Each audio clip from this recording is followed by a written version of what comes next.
Ang kwentong ito ay hango sa tunay na buhay. Karanasan ito ni Tolome. Walang eksaktong taon. Lugar ng Cordillera.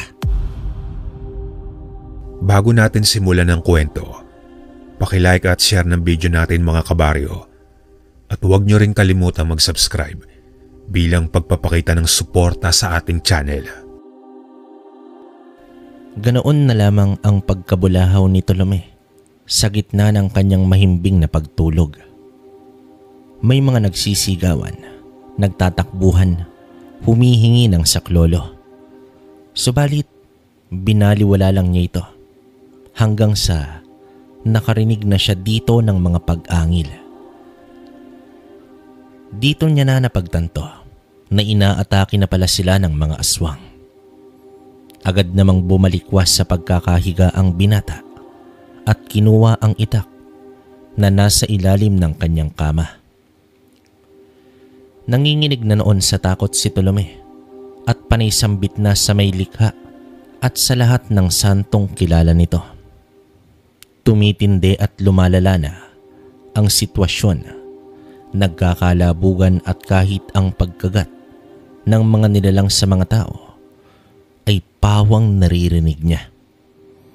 Tagaktak na ang naglalakihang butil ng pawis ni Tolome. Ilang minuto pa ay tumahimik ang paligid. Dahan-dahan siyang tumayo mula naman sa pagkakaupo sa sulok ng kanyang kwarto. Sumilip naman siya sa may siwang. Nakita niya ang isang aswang na wangis tao, ngunit may muka ng isang aso. May mahabang apat na pangil at mabalahibo ang buong katawan. Tumigil ito sa paglalakad at agad namang nagtago itong si Tolome. Ilang segundo pa ay muli naman siyang sumilip sa may siwang. Bahagyang napanatag ang kanyang loob dahil wala na ang nilalang na yon. Subalit may isang mata ang biglang sumalubong sa kanyang pagkakasilip. At ito, ang mata ng aswang. Napasigaw naman ito at napatras sa labis na pagkagulat.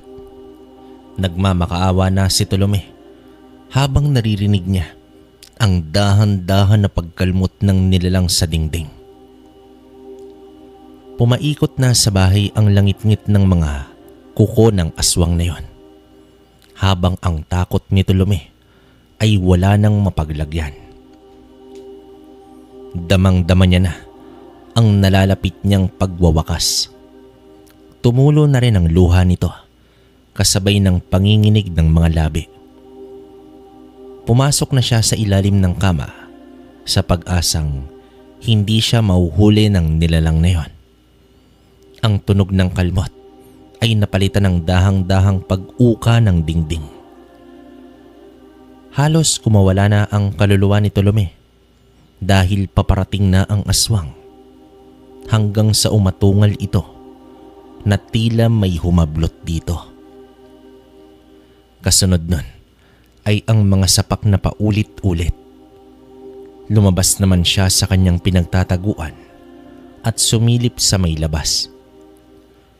Nakita niya dito ang isang lalaki na walang habas na binubugbog ang aswang na yon.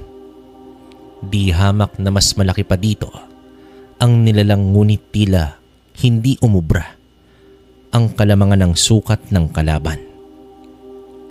Sa mismong paningin ni Tolome ay nasaksihan niya ang pagpigtas ng lalaki sa ulo ng aswang. Nasilayan niya rin ang itsura ng lalaki. Matipuno at malaki ang pangangatawan.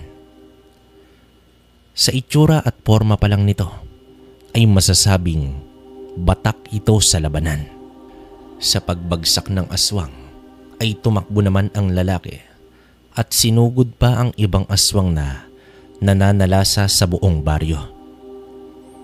Nang matiyak niya na wala ng aswang, para sa gustong mapakinggan ang buong istorya, pumunta lang kayo sa bio ko at i-click ang link. Yun lang mga kabaryo. Maraming salamat.